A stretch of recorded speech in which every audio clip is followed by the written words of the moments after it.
الحمد لله نحمده ونستعينه ونستغفره ونؤمن به ونتوكل عليه ونعوذ بالله من شرور أنفسنا ومن سيئات أعمالنا من يهده الله فلا مضل له ومن يضلله فلا هادي له ونشهد أن لا إله إلا الله وحده لا شريك له ونشهد أن سيدنا ونبينا وسندنا ومولانا محمدا عبده ورسوله صلى الله تعالى عليه وعلى آله وأصحابه وبارك وسلم تسليما كثيرا أما بعد فأعوذ بالله من الشيطان الرجيم بسم الله الرحمن الرحيم ونادى أصحاب النار أصحاب الجنة أن أفيضوا علينا من الماء أو مما رزقكم الله قالوا إن الله حرمهما على الكافرين الذين اتخذوا دينهم لهوا ولعبا وغرتهم الحياة الدنيا فاليوم ننساهم كما نسوا لقاء يومهم هذا وما كانوا بآياتنا يجحدون صدق الله العظيم. معزز سامعین کرام،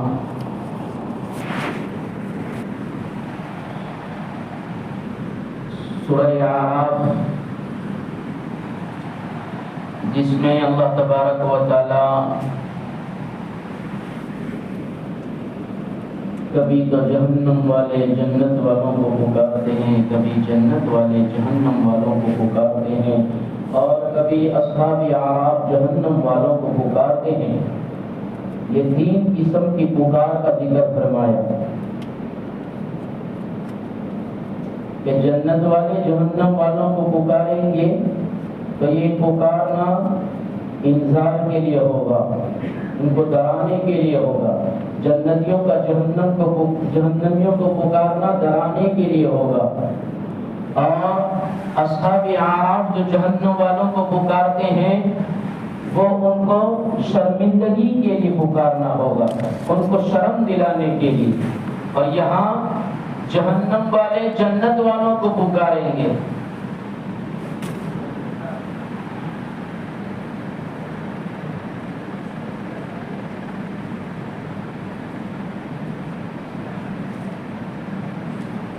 اب جنت والے جہنم والوں کو پکار رہے ہیں تو جہنم والوں کا